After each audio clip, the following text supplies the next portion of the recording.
Buenos días. Good morning. Here we are. I think we're almost ready, and this is a new tradition for Central. We're starting sort of in time, so I'm really happy about that, and I'd like to thank you all for spending this morning with us. I know you are all busy, so we will try to make it worthwhile for you to be here this morning. My name is Edwin Melendez. I'm the director of the Center for Puerto Rican Study, and it's my pleasure to welcome you today. We have a full program. I'm going to try to move things along as we move through the day. And the first thing I'd like to do is give you a little bit of a background. But before we do that, I'd like to just briefly tell you who's here.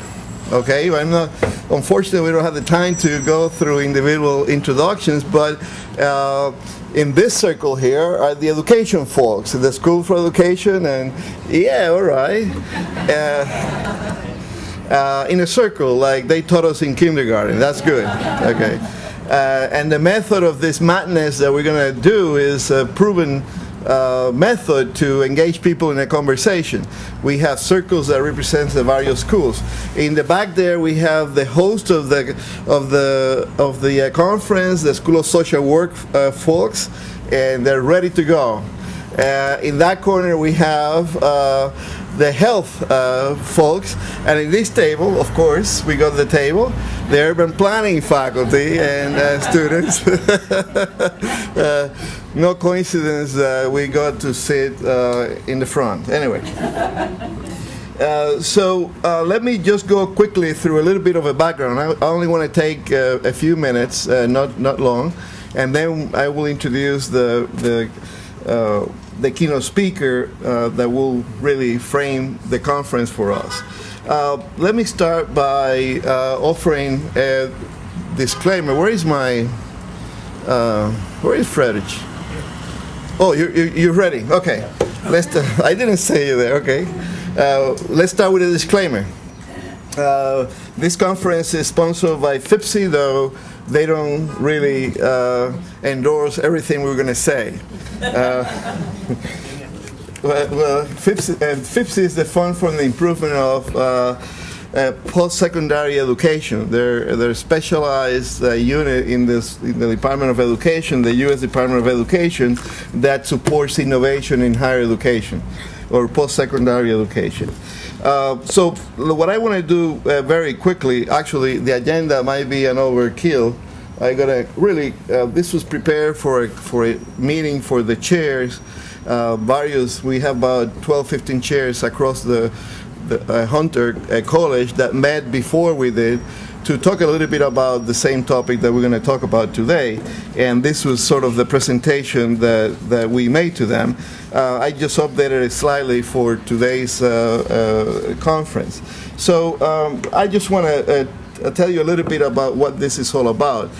We got a grant from FIPSI to plan a way to address issues of cultural competence in the college. The grant was a special call for programs focusing on Hispanics in post-secondary education. We decided to focus on this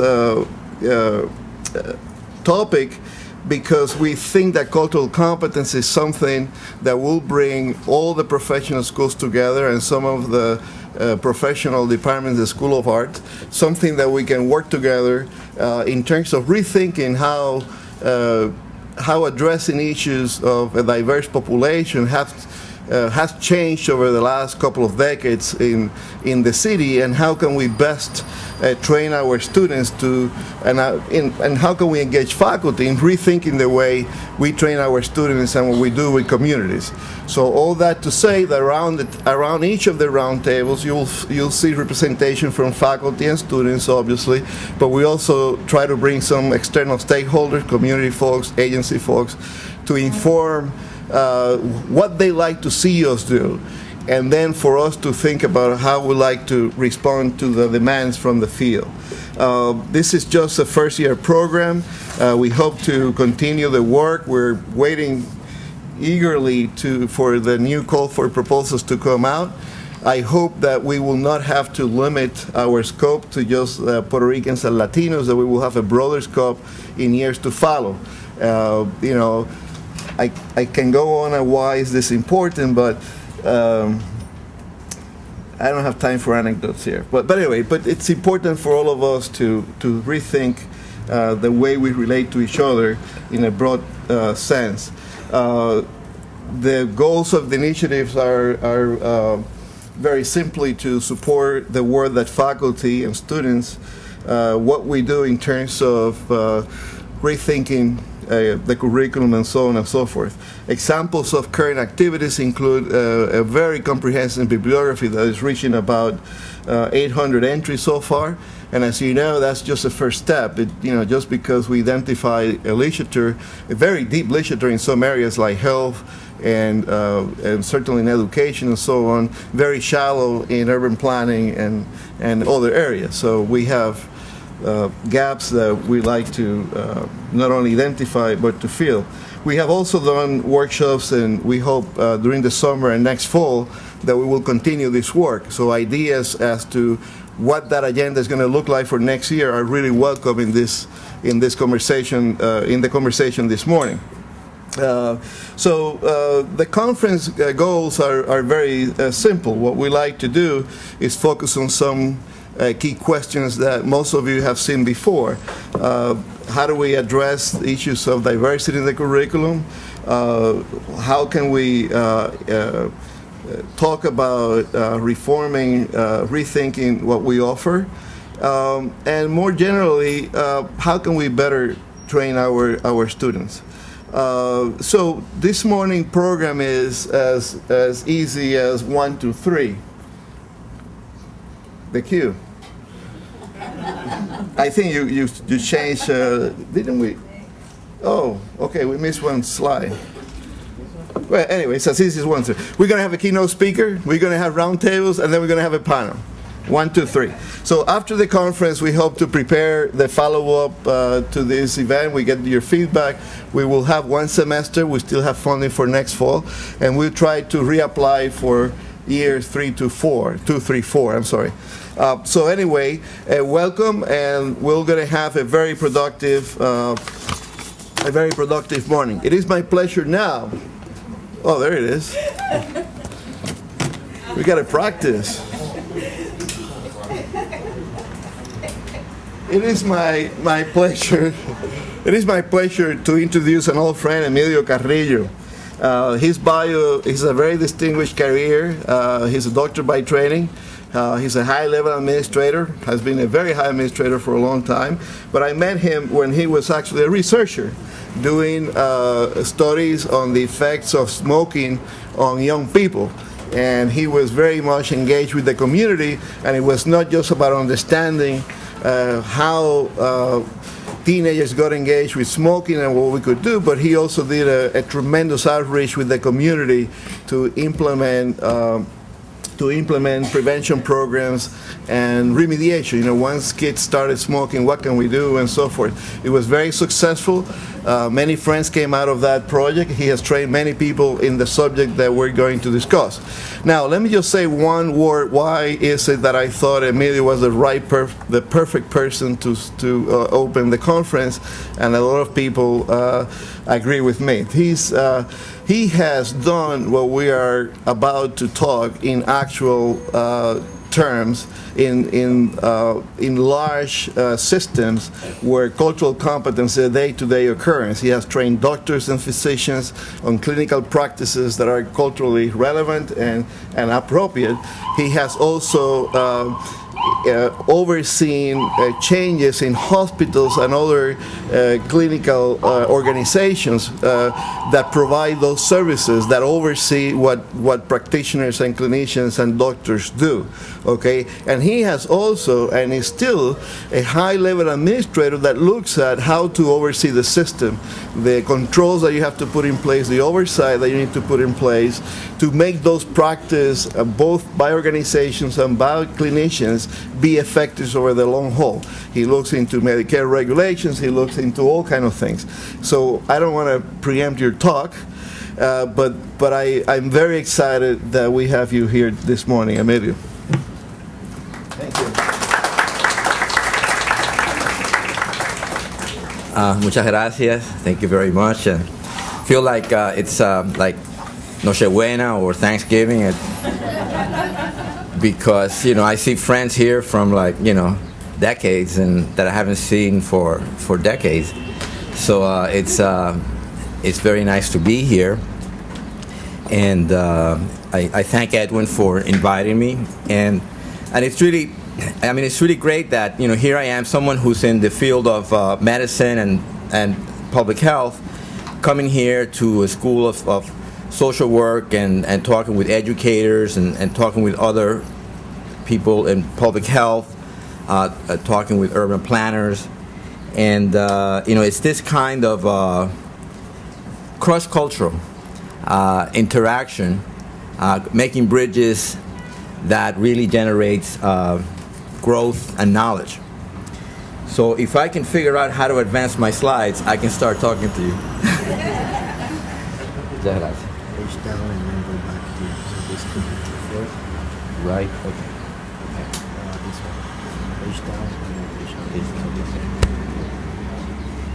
down. Okay, well, what I'm going to do this morning is present a framework. Because cultural competence, the term, seems very abstract, and we all kind of have an idea of what it is, and certainly, it's like the old, story about people coming at an elephant with their eyes closed and just feeling different parts of the elephant. All of us are coming at it from our disciplines, and all of us are coming at it from our own understanding and our own sets of experiences. So what I'd like to do is just present you with a framework. There's a framework that has developed within the fields of health. But I think that it's a framework that is applicable across disciplines. And I posit that to you. And I think that one of the things that I'd like to get out of this conference personally is to see how folks in other disciplines understand the architecture of cultural competence and how they formulate it, and see how the way that we have developed a vision within health and medicine, how that kind of is the same or is different from the way that the field has and may further evolve in your areas. So consequently, a lot of my examples and a lot of the and some of the things that I present will be health-based, but I'm going to try wherever possible to make that broader, so that we all can think about it in terms of who we are. El centro. El centro is something that it's very dear to my heart.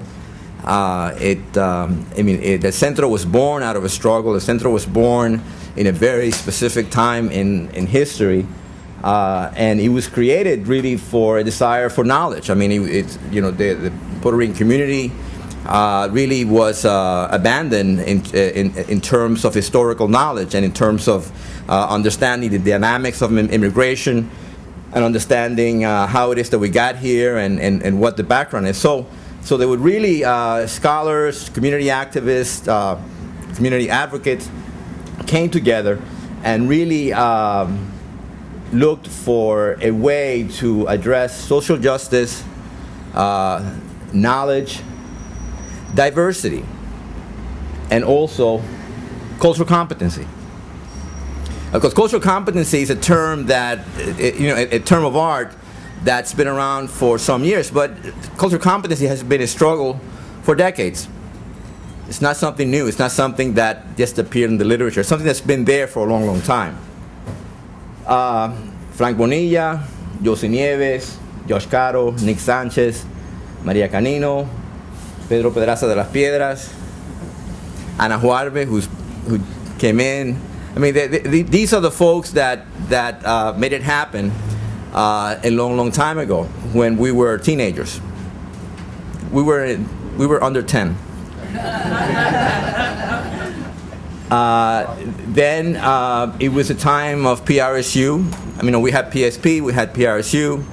Digna can tell us a lot of the history. And PRSU basically, and the students at Columbia, one of which I was, students who were activists in Columbia. We came together. There was Lewis on Hall, which brought together Latinos asking in Columbia for, we need to have Latino Center for Knowledge. We need to have a research around Latinos, and that's when I met the folks from Frank Bonilla and the rest of the creators, the originators, the founders. Basically, they came to the students. I mean, we were just kids. And they basically brought us wisdom in terms of, how to study our roots and how to study our people and how to basically grow. And this is where ideas of social justice, knowledge, diversity, and cultural competence came to bear. As a matter of fact, I worked in a centro on a project, which I've been told was the first health-related project that a centro ever did.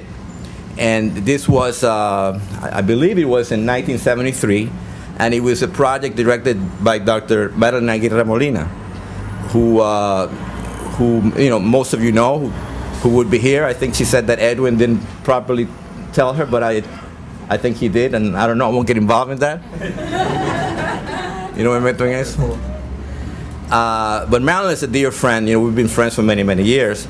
And basically at the time, it became evident in the press that in East Harlem, in schools in East Harlem, Puerto Rican kids, primarily at that time, El Barrio was, Latinos were predominantly Puerto Rican.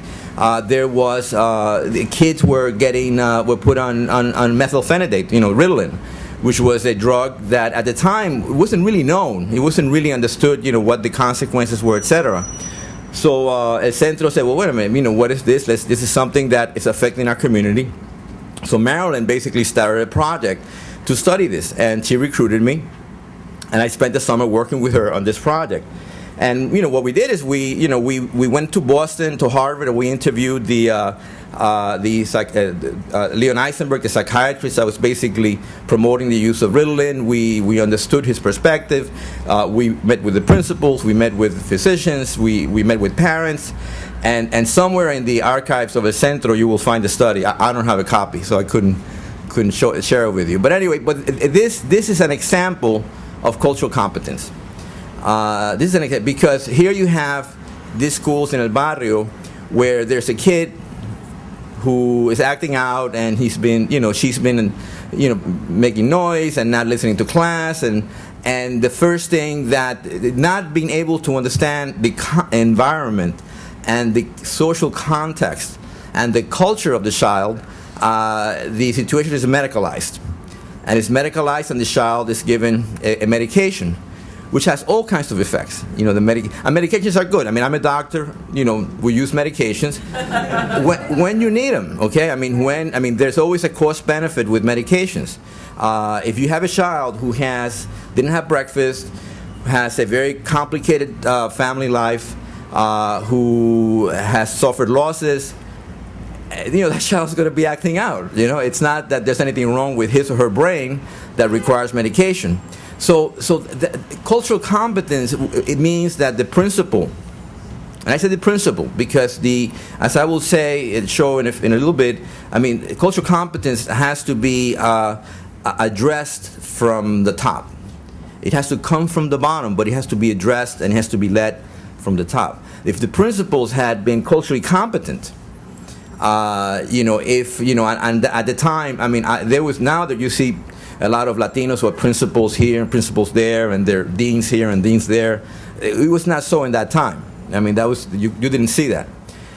If the principals had that sensitivity, if you had a principal who grew up in El Barrio, who knew a little bit about the life of a child who may be in a poor family, single parent,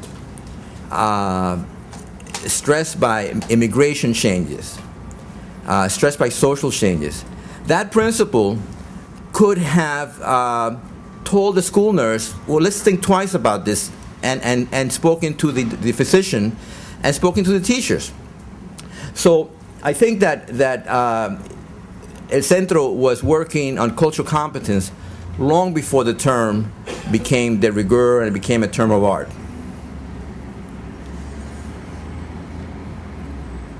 So what is cultural competency? This definition, which is long-winded, is the definition that is the standard national guideline definition that was that came out of a consensus process led by the National Quality Forum. The National Quality Forum is a body that includes academics, government. It includes consumers. It includes industry, the hospital industry. And this group is basically sort of appointed by Congress and basically considered and respected by the industries in health as kind of the group that sets the policy in terms of what is quality.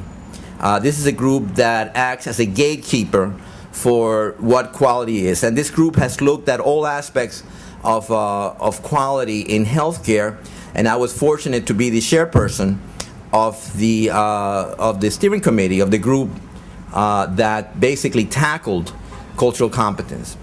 So, we had a committee that included academics from all over the country, people who had been writing on cultural competence, working in the field, and we struggled for a whole year over, what is cultural competence, how can you frame it so that you can measure it and you can report it? Because as social scientists, you know that if you can't measure it, you can't report it. And if you can't report it, it doesn't exist. So, all of our work and advocacy in the social sciences really need to have a framework for measurement and reporting. So this is the task that we took on, and we developed a formulation, a framework that was then vetted throughout the country over another year, and basically became a consensus accepted standard. So it's the ongoing capacity of systems, organizations, and professionals to provide for diverse patient populations high quality care that is safe, family, patient-centered, evidence-based, and equitable. So what does all that mean? Basically, what's in the definition is that first of all, that cultural competence is not something that applies simply to an individual. Cultural competence is something that is a characteristic, or should be a characteristic, of a system, of an organization, as well as professionals. And professionals, all of us professionals, educators, social workers, urban planners, health providers, it is a characteristic that should apply to all of us and others who are not here. I mean, I think that the fact that our country goes to war is a terrible thing. I think that if the Defense Department had people who were culturally competent, their actions in Iraq and Afghanistan and many other places would be quite different. I think that the lack of cultural competence in our government has caused many tragedies and the loss of many lives. So cultural competence is not just something that is for us academics to sit around and promote. It's something that has a lot of significance in many ways. Cultural competence is not an episodic event. Cultural competence is an ongoing capacity. It's something that continues, something that improves, that continues, and it's meant to provide to diverse populations. It's a capacity to provide to diverse populations, not to monolithic, just one dimension, to diverse populations. And the care or the services that are culturally competent are care or services that are the highest quality, that are individual and family centered, and that are equitable. That there's equity. And cultural competence is not just about Latino or other ethnic group. It's about race, it's about ethnicity, it's gender, sexual orientation, and disabilities. And there may be other sectors there that we're not just aware of about how important cultural competence plays in other sectors of our society. So this is something that is applicable beyond the ethnic dimension. So what are the principles that the National Equality Forum established as the basic fundamental principles of cultural competence? First of all is that cultural competency requires equal access to quality services and care that's non-discriminatory, that's patient-centered, and that is provided, of course, by those who provide services like educators and healthcare providers. Like love, it's necessary but not sufficient. For example, in healthcare, if we don't have universal health insurance, and now we have something a little bit better, but still we have, I know a lot of people in El Barrio who don't have insurance, will not have insurance after the current health reform. So that you need to have health insurance. Just being culturally competent is not going to be enough. So it's necessary but not sufficient. It's an ongoing process, and it's a multi-level process. It affects the system, the organization, the group, the community, and the individual. And it's not an endpoint. It's a continuous improvement. And cultural competency requires an organizational commitment, and it requires a systems approach. I'm going to leave Edwin my slides so that we can make copies, so that in terms of taking notes you don't have to you can. So we'll have copies for everybody.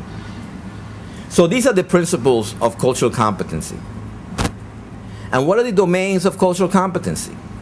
And this is important because if at first blush one might say that cultural competency is in the domain of communication. But cultural competence is manifest in at least 7 domains. And what I'm going to do is in this talk I'm going to start. I'm going to go through the domains, and then I'm going to kind of telescope and focus on the domain of communication, which is the area where I've been the most interested. But we're going to talk about the leadership, the integration into the system, the care delivery, workforce diversity and training, community engagement, data,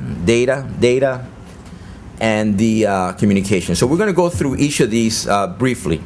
And if I'm going too long, you let me know and I'll try to speed it up. Leadership. Can you see this slide? I can't see it from here. Yeah. Leadership is required in cultural competence. There has to be a commitment at the top. And for a leader of an organization, a university, a hospital, a health center, a school principal, for a leader to be able to do quality improvement, they have to address cultural competency, because this is something that stems from the very top. And I'll give you an example, a personal example. When I was with the Health and Hospitals Corporation several years ago, one of the things that I noted in my first year in office, that Bellevue Psychiatric Hospital, which is, you know, a place where Latinos have gone for many, many years, that I learned that we had a contract for $25 million with Bellevue Psychiatric. But I heard through a source that they had 73 psychiatrists, full-time psychiatrists working in Bellevue, and that of those 73 psychiatrists for whom we paid $25 million a year with taxpayer money, there was only one who was Portuguese and understood some Spanish. Okay? So I asked myself, you know, as president of the corporation, wait a minute, I mean, that just doesn't seem right. I mean, this is like if you have a surgeon doing surgery that has, you know, 3 fingers. You know, I mean, you can be very dexterous and you can figure out how to hold it, and you can get a lot of help. You can get, like, you know, an interpreter kind of hand to help you. But, you know, in psychiatry, if you can't communicate with the person in their language and their culture, forget about it. You get them Ritalin, like they did in El Barrio, in the schools. So I said, you know, no way. You know, I'm going to put the $25 million in escrow. You won't have your money until you, yes, you won't have your money until you give me a plan of correction with a timeline to show me how you're going to build some cultural competence into this. Oh, they went crazy. They couldn't believe it. How could it be? It turns out that the vice chairman of NYU, who was the contract, we had the contract, was the editor, owned the publisher of the Village Voice. And then all of a sudden, all these articles in the Village Voice demonizing me. You know, I couldn't understand it, because the Village Voice is supposed to be very hip and very lefty, right? But, you know, they had assigned a reporter in the Village Voice to go to Boston, dig up dirt, and find out whatever they could, private investigator, and then for five weeks, the front page of the Village Voice was about me. And years later, at the time I never understood it. I was too naive. Years later, I learned that the vice chairman of NYU is the publisher, was the publisher of the Village Voice, and I was told by inside sources that basically they said, well, we just got to get this guy out. They hired a reporter, they brought her out of the Post, they put her in there, and they went to town. That's leadership, okay? And that's cultural competence. And, you know, it's not easy. You know, it's not easy. It's something that you have to basically pay a price for. The next thing is integration into the system. Cultural competence has to be hardwired into the system. It's not, you cannot have a department of cultural competence. Okay, that's not going to do it. I mean, you have to hardwire it. It has to be part of the fabric. It has to be part of the strategic planning, the service planning, the marketing. It has to be part of the reward system. So when you do your annual evaluations, and you evaluate it, and your evaluations in most institutions are linked to your raise and sometimes to bonuses. When you do the annual evaluations, cultural competence has to be one of the criteria for people who are social workers, who are doctors, who are healthcare professionals.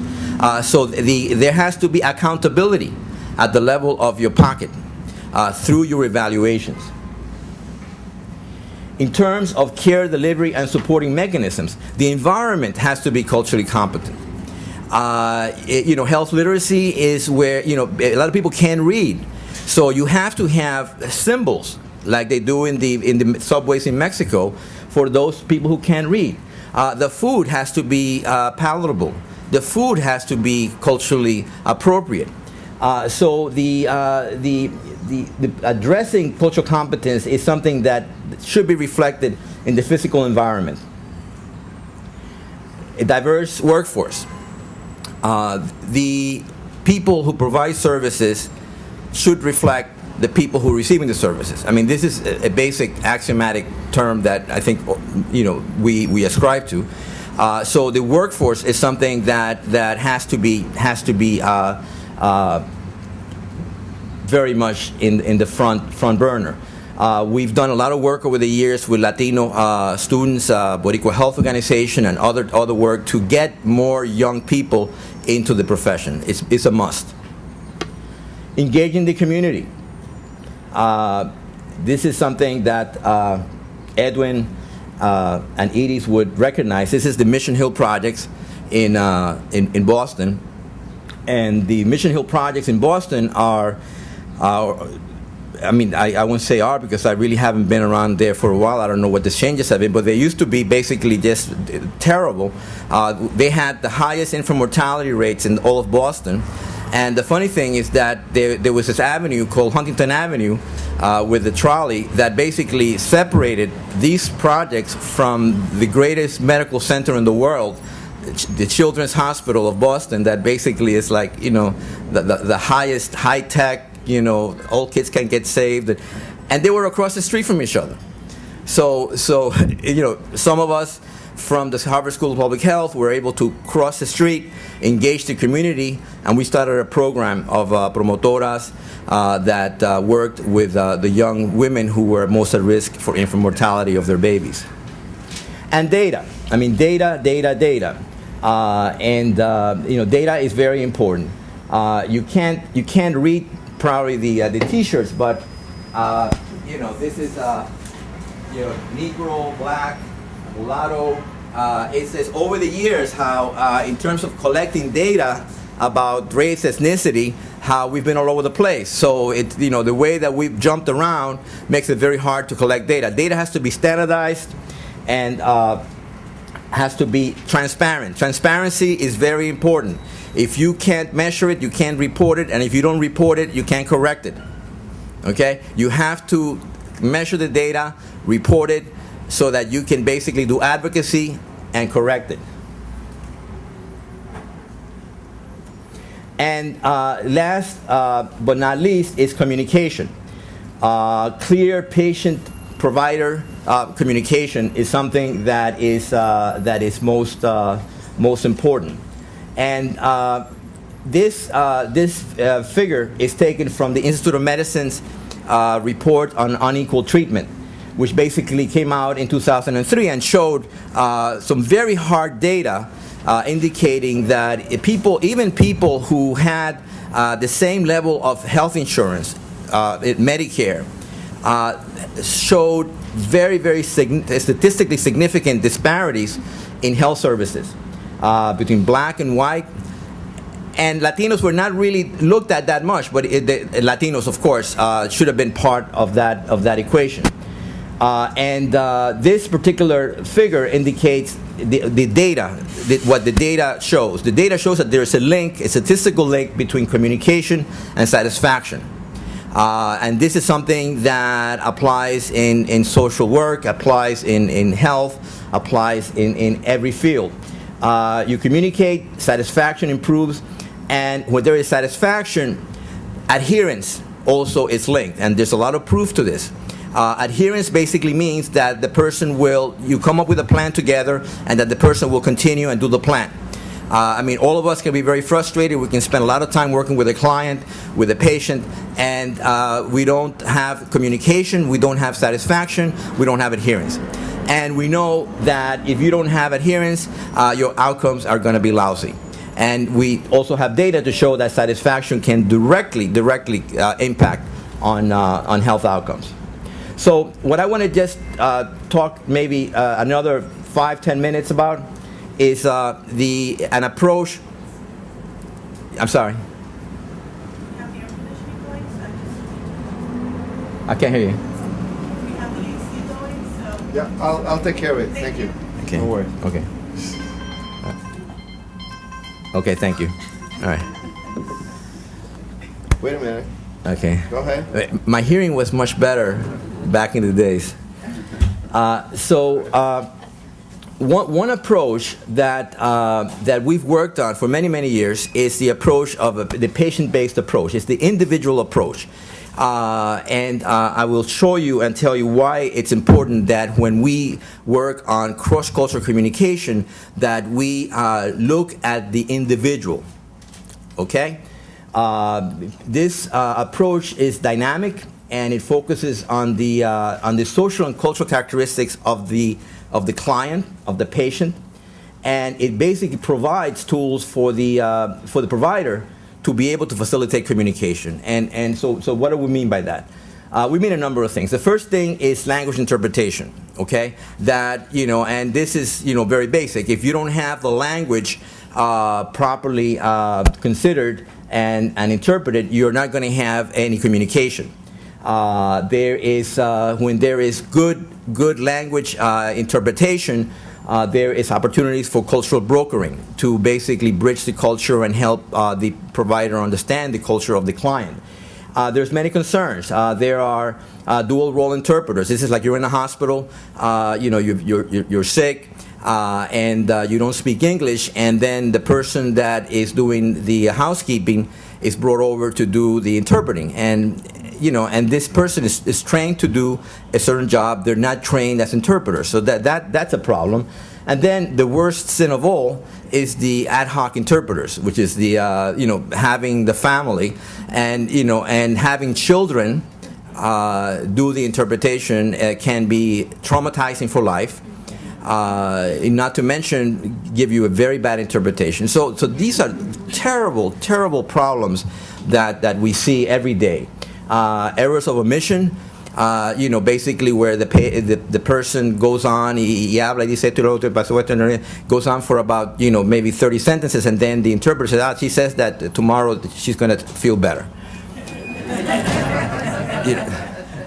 And there is false fluency. There's a lot of very caring doctors, I can say. I don't know about social workers and educators, but I can tell you that the doctors who, they took high school Spanish. They went to Mexico for a couple of months, and they took a little course online, and they think that they speak Spanish, and they'll speak to the patient. They'll say, "¿Cómo está, señora?" And the patient will feel great because a Latino patient, the doctor says 3 words in Spanish, they are just so happy, but it's very dangerous because that false fluency, the patient is going to say things that are critical, and they're going to be missed. So this is a problem. Substitutions, where basically there's also editorializations where the interpreter dice lo que da la gana, just comes in there and starts putting in words. There are skills that are teachable, that basically give you teach you how to do that cross-cultural communication.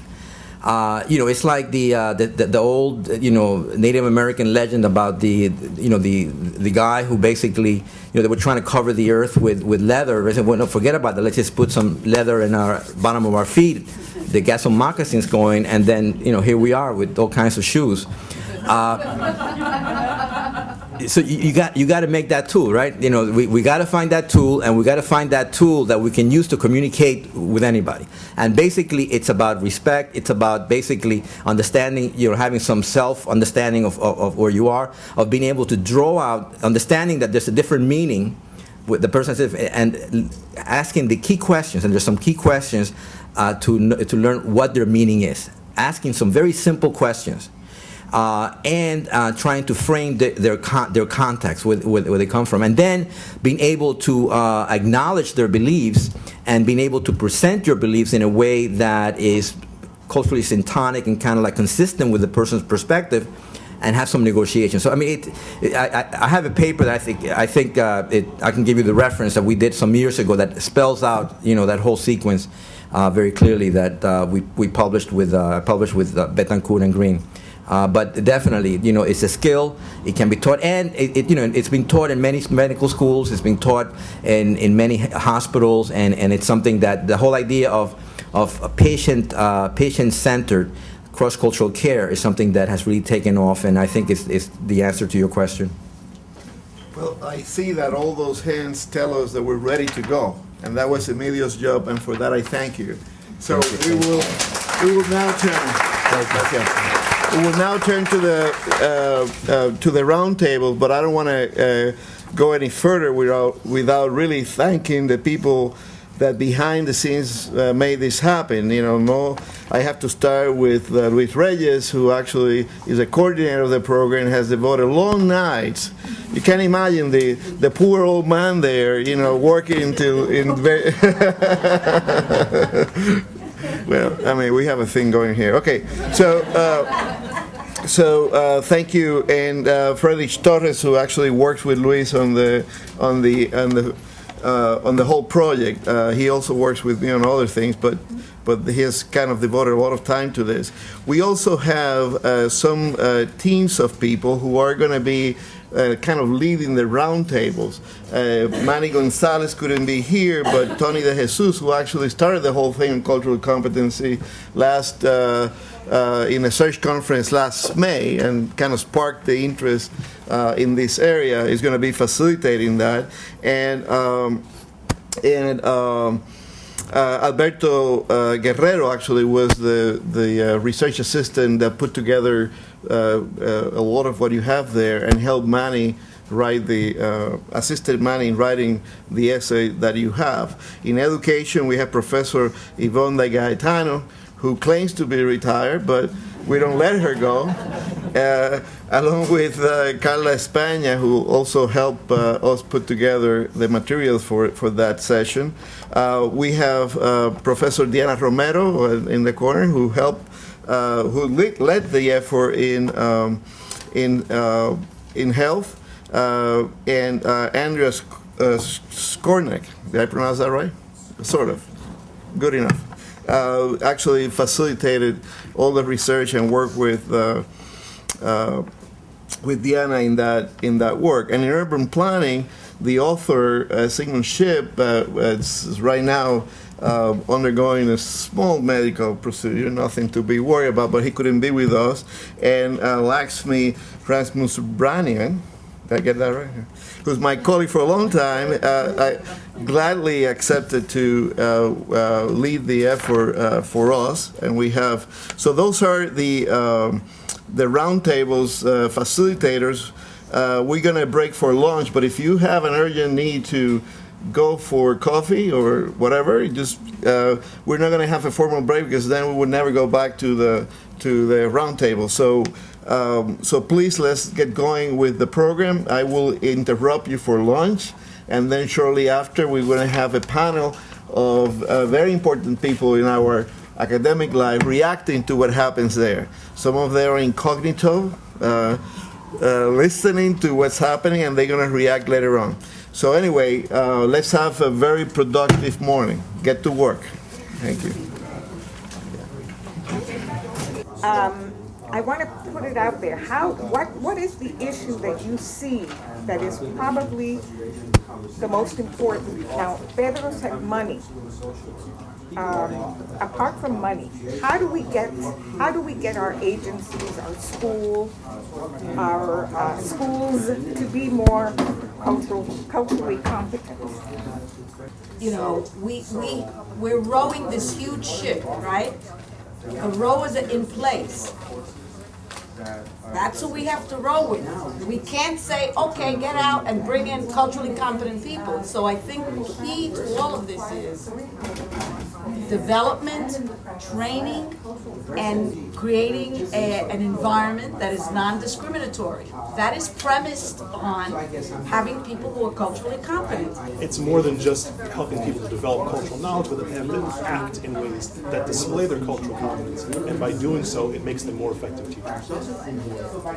I think that we have to get the skills to be able to communicate across cultures.